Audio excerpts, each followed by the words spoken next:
जी महाराज भगवान शिव के 11वें रुद्र के अंशावतार हैं। साक्षात भगवान श्री रुद्र स्वरूप हैं। भगवान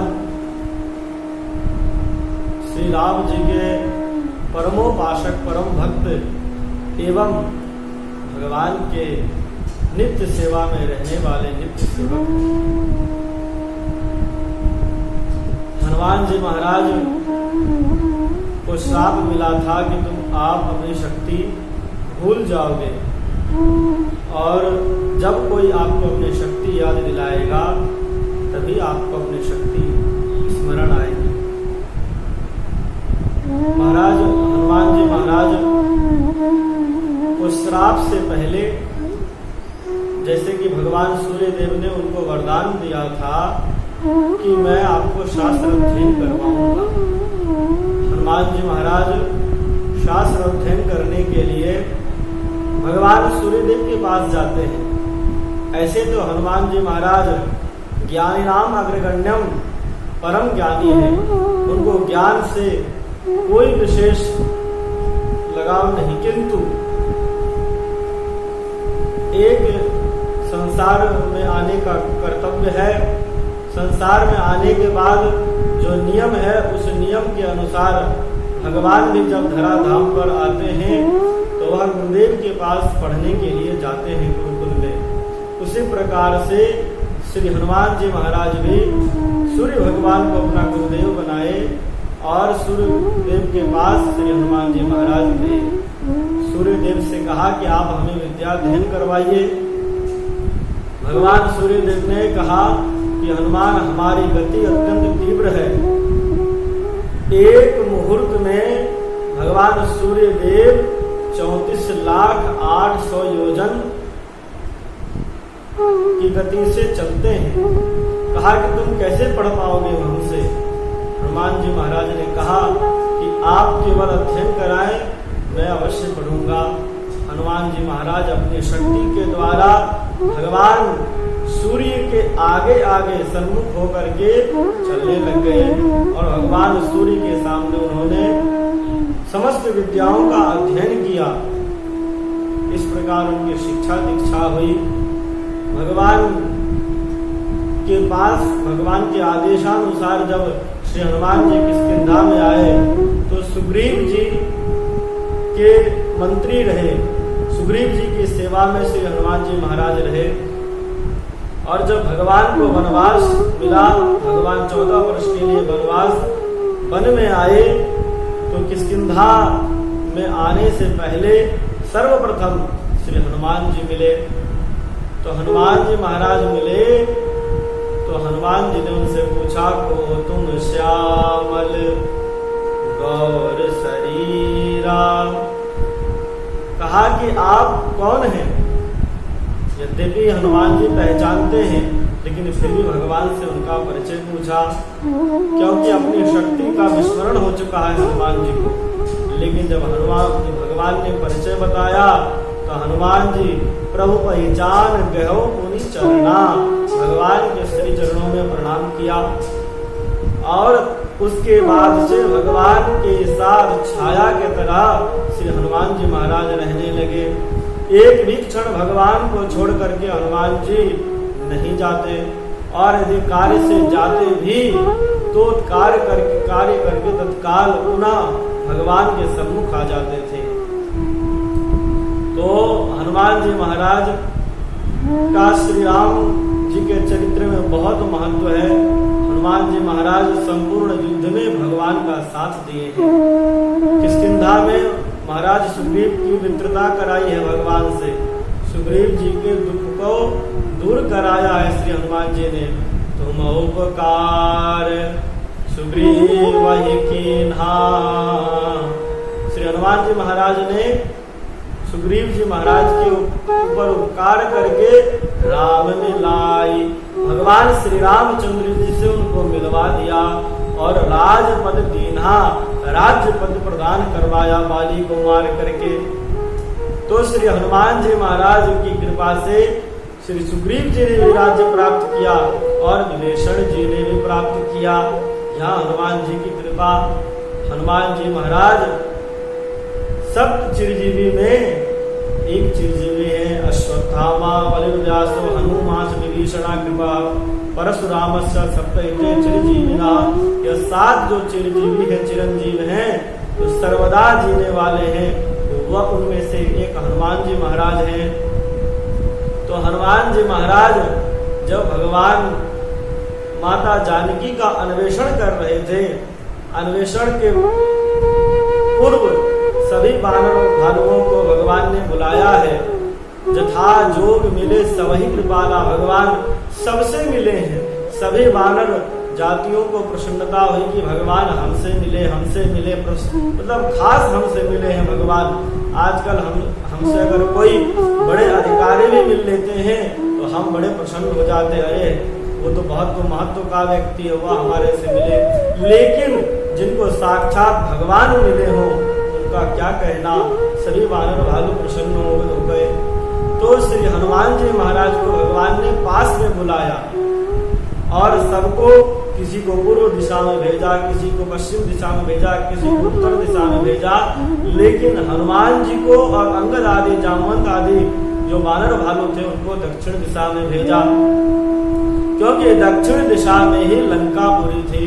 तो दक्षिण दिशा में भगवान जब उनको भेजने से पहले हनुमान जी को बुलाया, हनुमान जी से कहा, हनुमान जी आप माता जानकी के पास जा रहे हो, लेकिन माता जानकी आपको देखेंगी तक नहीं। क्यों? क्योंकि वह परम पतिव्रता है। तो जब तक आप उनको अपना परिचय नहीं बताएंगे तब तक वह आपको देखेंगी भी नहीं। लेकिन परिचय बताने के उपरांत भी, क्योंकि रावण तो अनेक प्रकार का वेश धारण करके माता जानकी के पास जाता, लेकिन माता जानकी कहते वैदेही, वह माता जानकी तो दृष्टिपात भी नहीं करती थी कभी। भगवान ने कहा माता जानकी आपको पहचानेंगी कैसे? भगवान ने एक मुद्रिका दिया, जो मुद्रिका माता जानकी ने केवट को देने के लिए भगवान को दिया था, वही मुद्रिका भगवान ने श्री हनुमान जी को दिया। और भगवान ने जब मुद्रिका दिया तो भगवान ने अपना गुप्त नाम भी श्री हनुमान जी को बताया और कहा कि जब आप जानकी जी के पास जाकर के आप हमारा यह नाम बताओगे, तभी जाकर के जानकी जी आपसे कोई वार्तालाप करेंगी, नहीं तो वह आपको देखेंगी भी नहीं। महाराज श्री हनुमान जी महाराज भगवान से मुद्रिका लेकर के और समुद्र के पास आते हैं, संपाति से भेंट होती है, यह पूरी कथा है। तो जब समुद्र के पास आते हैं, संपाति ने बताया कि मैं देखा हूं तुम नाही किधे दृष्टि अपार, मैं तो देख रहा हूं कि समुद्र के उस पार अशोक वाटिका में श्री जानकी जी हैं, लेकिन यह तुम नहीं देख सकते क्योंकि गिद्धों की दृष्टि अपार होती है। तो हनुमान जी महाराज कहा कि संपाति ने कहा जो नाग है सत जोजन सागर, जो 100 योजन सागर समुद्र लांघ पाएगा वही श्री जानकी जी से मिल पाएगा। तो श्री हनुमान जी महाराज सभी वानर भालू अपना अपना बल बताने लगे कि मैं 10 योजन जा सकता हूँ, 20 योजन जा सकता हूँ, मैं 80 योजन जा सकता हूँ। अंगद जी ने कहा कि मैं जा तो सकता हूँ लेकिन आने में संदेह है। जामवंत जी ने कहा कि मैं तो वृद्ध हो चुका हूँ, मैं तो जा ही नहीं पाऊंगा। तो श्री हनुमान सब के सब हनुमान जी के पास गए और हनुमान जी को उनके शक्ति की याद दिलाई श्री जामवंत जी ने। और जैसे हनुमान जी को अपनी शक्ति की याद आई, सुनता ही भयाऊं पर्वताकारा, और हनुमान जी महाराज सुनते ही पर्वत के आकार के हो गए। और जामवंत जी से हाथ जोड़ करके पूछा कि जामवंत जी हमें बताएं हमें क्या कार्य करना है।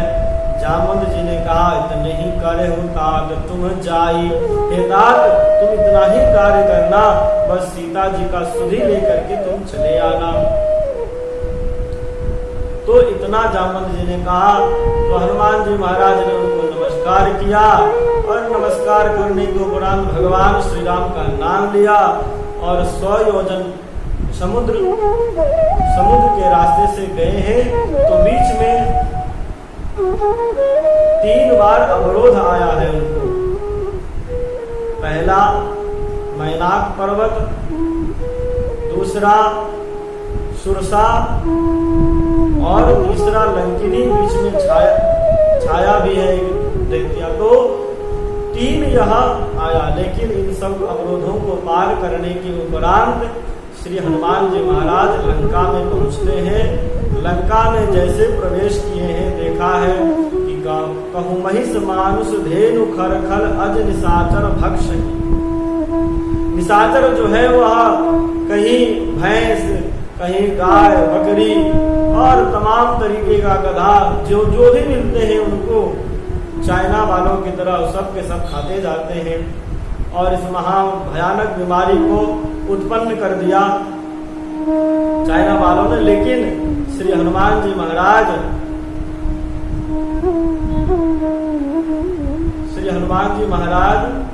उन सभी अवरोधों को पार करने के बाद जब लंका में इस प्रकार को देखते हैं तो बहुत ही मन खिन्न हो जाता है। लेकिन उनको तो माता जानकी का पता लगाना है। अशोक सभी मंदिर प्रतिकर शोधा, सभी घर में जाकर के देखते, सभी महलों में जाकर देखते हैं माता जानकी को, लेकिन कहीं नहीं मिलती है। तो अशोक वाटिका के पास जाकर के देखा, लेकिन अशोक वाटिका के पास जाने से पहले विभीषण जी से मिलते हैं हनुमान जी महाराज और विभीषण जी से वार्तालाप होती, विभीषण जी पता बताते हैं। उसके बाद जब माता जानकी के पास जाते हैं, मुख्य बात माता जानकी के पास है। हम जो माता जानकी कह रहे हैं वह गुप्त नाम था, जनक की पुत्री जानकी, लेकिन यह नाम केवल भगवान श्री राम लेते थे और भगवान श्री राम का नाम माता जानकी करुणा निधान कहती थी भगवान को। तो जब श्री हनुमान जी गए तो भगवान की कथा सुनाई, मुद्रिका डाला है और जब यह सब माता जानकी ने देखा, कहा कि माया से यह मुद्रिका नहीं रचा जा सकता, लेकिन यह है कौन, क्योंकि माता जानकी तो पहचानती नहीं हनुमान जी को। तो हनुमान जी ने कहा, राम दूत मैं मातु जानकी, सत्य शपथ करुणा निधान की। हे माता जानकी, मैं भगवान श्री राम का दूत हूँ। राम दूत मैं मातु जानकी, पहले माता जानकी का नाम बताया, उसके बाद कहा सत्य शपथ, मैं सत्य शपथ कह रहा हूँ, मैं करुणा निधान का शपथ खाकर कह रहा हूँ कि मैं भगवान श्री राम का दूत हूँ। और जैसे ही माता जानकी ने सुना, तैसे ही माता जानकी समझ गई यह हमारे स्वामी का दूत है और उनसे वार्तालाप हुई है। तो वार्तालाप के उपरांत श्री हनुमान जी महाराज भगवान को माता जानकी का संदेश सुनाए हैं। भगवान ने उनको गले लगा लिया है। भगवान ने कहा है, प्रति उपकार कहूँ का तोरा, सन्मुख होई न सकत मन मोरा। मैं हे हनुमान, मैं आपका उपकार किस प्रकार से कहूँ, मैं आपका सदैव ऋणी रहूंगा। भगवान ने सदैव ऋणी क्यों कहा? सदैव ऋणी इसलिए कहा क्योंकि ऋण हम कब चुकाते हैं? जब हमारे ऊपर एहसान करने वाले के ऊपर विपत्ति आ जाए। जब हमारे ऊपर एहसान करने वाले के ऊपर जब विपत्ति आ जाती है, तब जाकर के हम ऋण चुकाते हैं। तो भगवान ने कहा, हनुमान जी तुम्हारे ऊपर कभी विपत्ति ही ना आए, ऐसा समय ही ना आए कि हमें तुम्हारे ऊपर उपकार करना पड़े। उपकार तो तुमने किया है हनुमान। और इस प्रकार भगवान कहते हैं, भगवान महावीर विनवौ हनुमाना, राम जासु से आप बखाना। भगवान श्री राम स्वयं हनुमान जी के यशोगान को गाते हैं। हम सब छोटे बालक क्या गा सकते हैं हनुमान जी का यश कीर्ति, किंतु अपने वाणी को पवित्र करने के लिए, अपने वाणी को भगवान के चरणों में लगाने के लिए, हनुमान जी से भगवान श्री राम जी की भक्ति प्राप्त करने के लिए हम सब उनका गुणगान करते हैं। हनुमान जी महाराज इस प्रकार से भगवान की सेवा करते हैं, श्री रामावतार में सेवा करते हैं और चारों युग प्रताप तुम्हारा, चतुर्युग में श्री हनुमान जी का प्रताप रहता है। इस प्रकार से हनुमान जी की कथा है। तो सज्जनों, यह कथा आप सबने सुना, श्री रामावतार की कथा। और भी कथा है, लेकिन जैसा कि आप सब जानते हैं वीडियो बहुत बड़ा न हो, इसलिए मैं संक्षेप में, आप सबको समय भी कम होता है इसलिए संक्षेप में बनाता हूँ। इसलिए आप सब इस कथा को श्रवण करें और अगला कथा बहुत ही मनोहारी एवं बहुत ही अच्छी होगी। आप सब अवश्य सुनिएगा और जो त्रुटि रह जाए उसके लिए इस बालक को क्षमा कीजिएगा। भूरी भूरी आप सभी के श्री चरणों में प्रणाम करते हुए आज यहीं पे कथा को विराम करते हैं। पुनः आपके सामने फिर मिलूंगा, फिर अगले कथा में। जय श्रीमन नारायण, जय श्री राम।